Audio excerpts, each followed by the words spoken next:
Good morning, students. Now we are going to start our computer class. We will start with the first chapter. Its name is History and Generations. This chapter mainly discusses about the history of computer and different generations of the computer. In the ancient times, people used to count with the help of stones, fingers, bones, etc. But they are difficult to do bigger and complex calculation with such objects. Then the first calculating device, abacus, was invented. Abacus. Abacus was the first calculating device invented about 5000 years ago by Chinese. Simple calculations like addition, subtraction were performed using the abacus. Napier's bonds. In 1617, a Scottish mathematician, John Napier, invented a calculating device called Napier's bond. This device helps to do simple calculations like addition, subtraction, multiplication of numbers. Later, it was improved to perform division and to find the square root. Next, Pascaline. In 1642, a French mathematician named Blaise Pascal invented the first mechanical computing machine known as Pascaline. It helps addition, subtraction, multiplication and division of numbers very easily. Next, Leibniz's step reckoner. In 1692, the more advanced calculating machine named step reckoner was developed by a German mathematician. It performed all four basic mathematical operations, that is, addition, subtraction, multiplication, and division. Then, Babbage's analytical engine. Charles Babbage developed a machine known as difference engine. It could perform mathematical operations automatically. It had 5 key features: input device, storage unit, processors, control unit, and an output device. Charles Babbage is known as the father of computer. Next, tabulating machine. In 1819, Hermann Hollerith, an army engineer, invented a tabulating machine. This tabulating machine was used in census of USA. It gave a quick count of the US population. Then we discuss about the first electromechanical computer. In 1944, Professor Howard Aikens built the first electromechanical computer named Mark I. It was 51 feet long, weighed 5 tons, and used a typewriter for input and punched cards for outputs. The first successful electronic digital computer known as ENIAC.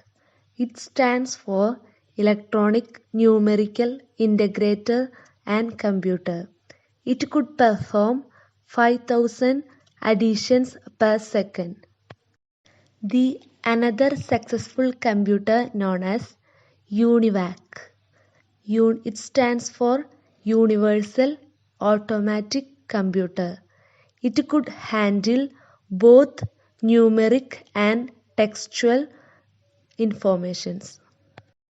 Then we discuss about personal computer. Those computers were smaller in size, faster in speed, more accurate and more reliable. There are several types of personal computers available nowadays. For example, desktop computer, laptop computer and tablet computer. Now we are going to learn about the generations of computer. See the picture shown in your textbook, page number 8. The new generation computers become smaller, faster and more advanced than the previous generation. The growth of computer took place in 5 distinct phases. Is called computer generations. The different computer generations are categorized according to their technology of basic computing elements. Now let us learn about those different generations of computer. Then first generation computers. The first generation of computers started in 1946. Features of first generation computers: they used vacuum tube technology. They used machine language. The size was very big. They were very expensive. They produced a lot of heat. The operating speed was very slow. They were not much reliable. Examples of first generation computers: ENIAC and UNIVAC. Next, the second generation computers.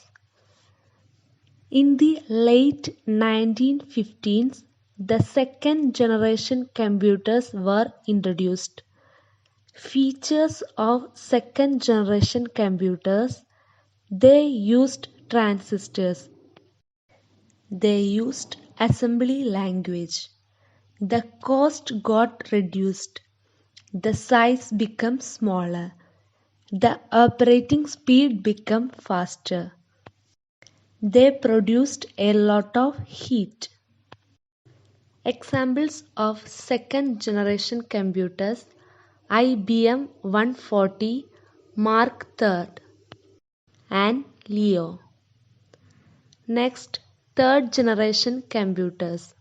In the mid 1916s, the third generation computers were introduced.